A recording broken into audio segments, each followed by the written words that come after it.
Quand le bâtiment va, tout va. La formule a beau être éculée, elle conserve un fond de vérité. Et c'est bien pourquoi le gouvernement s'active par tous les moyens à le faire repartir. Dernier événement en date, l'annonce le 9 novembre dernier des mesures de renforcement du prêt à taux zéro par la ministre du Logement, Sylvia Pinel. Le but, faciliter encore plus l'accession à la propriété des ménages pour relancer la construction. Un activisme qui peut surprendre, mais qui s'explique parfaitement bien car le bâtiment est le secteur clé de la relance de l'emploi en France. Il suffit de superposer deux courbes pour bien se rendre compte. La première, c'est celle de l'évolution des effectifs dans l'ensemble de la construction. La seconde, en échelle inversée, c'est celle du taux de chômage. Visiblement, le lien entre les deux est très fort, notamment depuis le déclenchement de la crise. Quand les emplois flanchent dans la construction, le taux de chômage augmente mécaniquement et immédiatement. Cela n'a pourtant rien d'une évidence. Le bâtiment emploie directement environ 1 90 000 salariés. Même en lui ajoutant les quelques 361 000 artisans, ça ne fait que monter le nombre d'actifs à 1 451 000, soit 5,5% de l'emploi total. Mais le bâtiment, c'est beaucoup plus que cela, car il est au cœur de tout un écosystème. La filière française des matériaux de construction lui est ainsi totalement dédiée. Toujours en amont, il faut ajouter les cabinets d'architectes, d'ingénieurs, qui interviennent dans la conception des locaux. Autre élément à ne pas négliger, l'ensemble des acteurs qui participent au financement. L'acquisition d'un logement, par exemple, donnant lieu le plus souvent au déclenchement d'un crédit.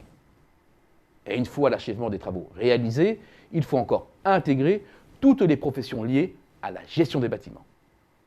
Ainsi, selon les calculs de la Fédération française du bâtiment, un logement construit amènerait la création de 1,6 emplois. Un chiffre qui monte à 2 selon la Fédération des promoteurs immobiliers et jusqu'à 2,5 selon Century 21. Une variation qui s'explique par le nombre plus ou moins grand d'emplois indirects retenus avec, ne soyons pas naïfs, comme intérêt de gonfler les chiffres pour renforcer son assise dans les discussions avec les autorités publiques. Mais le chiffre de 2 semble une bonne base de départ. À cela s'ajoutent 4 caractéristiques très appréciables du marché du travail du bâtiment. 1. Ce sont des emplois non délocalisables, à l'exception près des travailleurs détachés. 2. Ce sont des emplois géographiquement disséminés, qui concernent tout le territoire, même les zones sinistrées. 3. Ce sont des emplois à faible productivité et faible qualification, qui agissent en masse sur la frange de la population la plus affectée par le chômage. Dans le jargon économique, on appelle cela la richesse de la croissance en emploi, et elle est très forte dans le bâtiment. Dernier avantage, le redémarrage peut être très rapide. Pas besoin ici de grosses dépenses d'équipement pour passer à la vitesse supérieure. Nous ne sommes pas sur des chaînes de montage qui nécessitent plusieurs centaines de millions d'euros d'investissement et plusieurs mois de délai d'attente. Un peu de calcul pour finir.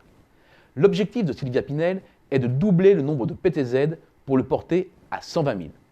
C'est 60 000 logements de plus, dont une partie serait quand même sortie de terre sans la réforme.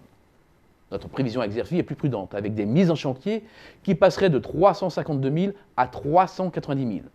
C'est 38 000 logements de plus, avec potentiellement, à la clé, 76 000 emplois de plus. À ce détail près, le taux d'utilisation des capacités de production dans le bâtiment et dans les professions liées sont si basses que les entreprises seront capables de répondre à une partie de cette demande avec les effectifs en place. 50 000 emplois créés semblent plus crédibles. On comprend mieux ainsi l'empressement à jouer la carte de la construction, car c'est bien là que se joue l'inversion de la courbe du chômage.